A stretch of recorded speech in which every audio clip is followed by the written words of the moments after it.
बिस्मिल्लाहिर्रहमानिर्रहीम। असद तूर के हमले के बाद हामिद मीर साहब की स्टेटमेंट और उस स्टेटमेंट के बाद उनका ऑफ एयर हो जाना और उसके बाद सहाफ़ियों का जो कल रात नेशनल प्रेस क्लब इस्लामाबाद के अंदर एक इकट्ठ हुआ जिसमें सीनियर सहाफ़ी सैयद तलत हुसैन साहब, हामिद मीर साहब, मतीउल्लाह जान साहब के अलावा सहाफ़ी नुमाइंदा तंजीमों के जो लीडरान थे, नुमाइंदे थे, वो भी मौजूद थे। और उसके बाद आज मैं कहूँगा कि जवाबी वार किया गया है इस इकट्ठ के नतीजे के अंदर, जिसमें ये लाया अमल तैयार करने की कोशिश की गई थी कि किस तरह सहाफ़त पे होने वाले हमलों को रोका जा सकता है और मुअस्सर जवाब दिया जा सकता है। इससे पहले कि वो हिकमत अमली खुलकर सामने आती, सहाफ़ी तंजीमें जो हैं वो अंदर से ही टूट फूट का शिकार होना शुरू हो गई हैं। ये टूट फूट कितनी बड़ी है आइंदा आने वाले दिनों के अंदर आपको अंदाज़ा हो जाएगा, लेकिन इस वक्त जब हम बात कर रहे हैं तो डी चौक के ऊपर Pakistan federal union of journalist के एक ग्रुप ने हामिद मीर साहब के हवाले से एहतजाज प्लान किया हुआ है और उनकी ज़ात को निशाना बनाया जा रहा है। और साथ साथ ये कहा जा रहा है कि ये सीनियर सहाफ़ी जो कल रात को इकट्ठे हुए थे ये किसी साजिश का हिस्सा हैं। जब मुल्क के अंदर आपको सहाफ़त को डिवाइड करना, सहाफ़त को दीवार के साथ लगाना मंसूब हो, तो सबसे अच्छा प्लान यही हो सकता है कि आप सहाफ़ियों की तंजीमों के अंदर ही फूट डाल दें, जो कि वाज़े होकर अब सामने आ रही है। हमने ये स्ट्रैटेजी या ये कंस्पिरेसी जो है पहले भी देखी है। पाकिस्तान डेमोक्रेटिक मूवमेंट जब एक प्लेटफॉर्म की सूरत में सामने आई तो आहिस्ता आहिस्ता उसके अंदर भी आपने बीज, नफाक के बीज बोए, डिवीज़न के बीज बोए और उसके बाद पाकिस्तान पीपल्स पार्टी अलहदा हो गई और 8 के करीब जमातें जो हैं अभी वो मौजूद हैं। मैं साथ साथ ये भी जिक्र करना चाहूँगा कि असद तूर साहब के हवाले से आज minister of interior Sheikh Rashid साहब फरमा रहे थे कि हमें पता चल चुका है सीसीटीवी फुटेज, हमले के हवाले से सीसीटीवी फुटेजेस जो हैं वो मौजूद हैं और हम जल्दी उनको पकड़ लेंगे। साथ ही साथ वो कह रहे थे कि उनको अगर ना पकड़ सके तो फिर हम उनके इश्तिहारात जारी कर देंगे। ज़ाहिर बात है सीसीटीवी फुटेजेस की मदद से उनके खाके बनाए जाएंगे या तस्वीरें लिए जाएंगी और अखबार के अंदर दी जाएंगी। एक तरफ बहुत वसूख से कह रहे थे कि पकड़ लेंगे हम, और दूसरी तरफ कह रहे हैं कि अगर ना पकड़ सके तो फिर हम ये कर सकेंगे।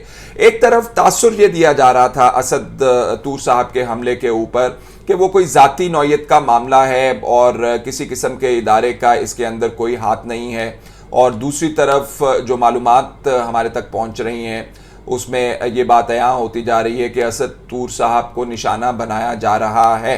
4 तारीख को उन्हें फेडरल इन्वेस्टिगेशन एजेंसी के साइबर विंग ने बुला रखा है, जहां पे मजिस्ट्रेट से बाकायदा तौर पे उनके खिलाफ जो है उनको बुलाने की इजाज़त ली गई और उनके खिलाफ जो है एक प्राइवेट सिटीज़न ने शिकायत की है कि इन्होंने एक पाकिस्तान के ख़ास इदारे के ख़िलाफ़ जो है वो बातें की हैं और उनको तनकीद का निशाना बना रहे हैं, इसलिए उनको बुलाया जा रहा है। तो जब आप ये तासुर देने की कोशिश कर रहे हो कि असद तूर का हमला जो है वो ज़ाती नौयत का है और इसमें किसी इदारे का हाथ नहीं है, और दूसरी तरफ आप असद तूर के ख़िलाफ़ ये साबित कर दें बाकायदा तौर पर कानूनी कार्रवाई के ज़रिए कि हाँ असद तूर से मसला है, तो फिर आप क्या करने की कोशिश कर रहे हैं? मेरी समझ से ये बालातर है। समझ मुझे ये आती है कि मिनिस्ट्री ऑफ इंफॉर्मेशन या मिनिस्ट्री ऑफ इंटीरियर जो है उसके हाथ पांव फूले हुए हैं। वो चाहते हैं कि लोगों को बुलाया जाए, उनकी गोशुमाली की जाए और उनसे जो आप सुनना चाहते हैं वो सुना जाए, लेकिन साथ ही साथ वो ये तासुर भी गहरा कर रहे हैं कि जिसकी वजह से असद तूर के ऊपर हमला हुआ था वो हमला जो है प्लान्ड था, वो हमला ज़ाती नौयत का था। तो आप एक अपने बयानिए को भी मद्देनज़र रखिए और खाम खा लड़ाई को तूल मत दीजिए और खाम खा जो इस मसले को मत उलझाइए। मैंने ये पहले भी बात कही थी कि लाइंस ऑफ कम्युनिकेशन नहीं है, आप बराह रास्त कम्युनिकेट नहीं कर सकते हैं और मिनिस्ट्री ऑफ इंटीरियर और मिनिस्ट्री ऑफ इंफॉर्मेशन ख़ास तौर पर लाताल्लुक है सहाफ़ियों के मामले से, सहाफ़ियों से। और मैंने ये भी आपको बताया था कि जो इंफॉर्मेशन मिनिस्टर हैं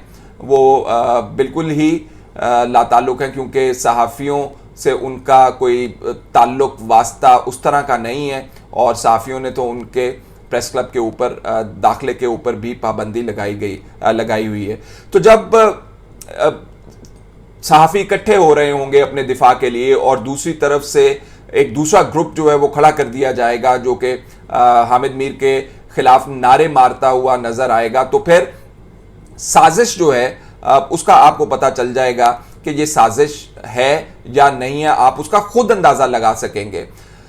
तीसरी बात जो मैं करना चाहता हूं वो सोशल मीडिया के हवाले से जो कैंपेन शुरू कर दी गई है, ख़ास तौर पे सहाफ़ियों के रात वाले इकट्ठ के बाद जो नेशनल प्रेस क्लब में सहाफ़ी तंजीमों ने बुला रखा था एक मीटिंग, उसके अंदर जो तय किया गए मामलात, उसके खिलाफ सोशल मीडिया के ऊपर कैंपेन शुरू कर दी गई है।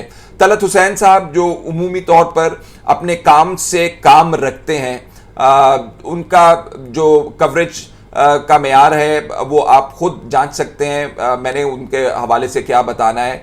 मुल्क के जो चीदा मामलात हैं, सियासत के हवाले से, डिफेंस के हवाले से, सिक्योरिटी के हवाले से, उनके हवाले से वो बात करते हैं, तो उन्हें इस दफ़ा सामने आना पड़ा है। उनको कोई शौक नहीं है किसी किस्म की सियासत में हिस्सा लेने का, लेकिन सियासत के मामलात इतने गड़बड़ कर दिए गए हैं और जब मामला आज़ादी सहाफ़त और आज़ादी इजहार राय के ऊपर आया तो उन्हें कल रात को जाना पड़ा। अदरवाइज वो ज़्यादातर अपने काम से काम रखते हैं और जो लोग उनको जानिबदार कहते हैं उनके लिए भी मैं कहूँगा कि ज़रूर उनका जो चैनल है STH देखें और देखें कि वो अक्रॉस द बोर्ड, या वो मुस्लिम लीग नून हो, पाकिस्तान पीपल्स पार्टी हो, पाकिस्तान तहरीक इंसाफ हो या सिक्योरिटी के मामले हों, उसके ऊपर खुल के अपनी राय का इजहार करते हैं और किसी को उसके अंदर रायत नहीं मिलती है। जो कोई समझता है कि उन्होंने फलां को ज़्यादा कवरेज दे रखी है या फलां को ज़्यादा कवरेज नहीं दी है, वो ज़रूर उनके जो STH चैनल है YouTube का, उसके ऊपर जाके उनकी कवरेज का मुताला ज़रूर करें। तो जब तलत हुसैन सामने आते हैं तो सोशल मीडिया के ऊपर एक कैंपेन खड़ी हो जाती है। कैंपेन के अंदर एतराज़ क्या लगाया गया उनके हवाले से? एतराज़ ये लगाया गया है कि जी एक सहाफ़ी ने उनसे फ़ोन करके, यूट्यूबर सहाफ़ी ने उनसे फ़ोन करके उनके इंटरव्यू के लिए वक्त मांगा तो उन्होंने वक्त नहीं दिया। तो ये तलत साहब के ख़िलाफ़ जो है वजह एतराज़ है। वजह एतराज़ ये नहीं है कि तलत हुसैन साहब पैसे लेते हैं, तलत हुसैन साहब जो हैं वो बेतुके जो हैं तज्जिए करते हैं, तलत हुसैन साहब जो हैं वो सहाफ़त के जो इक़दार हैं उनको मद्देनज़र नहीं रखते। जो शिकवा या शिकायत या जो उनको निशाना बनाया गया है तनकीद का, वो ये है कि उन्होंने एक सहाफ़ी को इंटरव्यू नहीं दिया।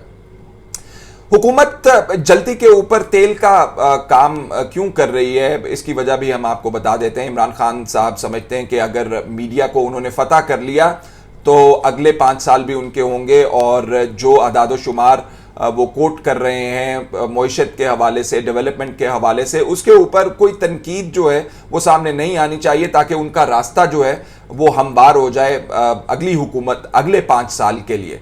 तो फार्मूला जो वो अपनाए हुए हैं वो हमें जो लगता है वो ये है कि you scratch my back, I will scratch your back, और अगर कोई इस दरमियान में हमारे आएगा इस मामले के तो हम will take him to court या फिर हम उसको पुलिस के हवाले करेंगे। जिस तरह के असतूर के मामले में हमने आपको बताया कि उनके खिलाफ जो है वो साइबर क्राइम विंग है FIA का, उसने उनको बुला रखा है।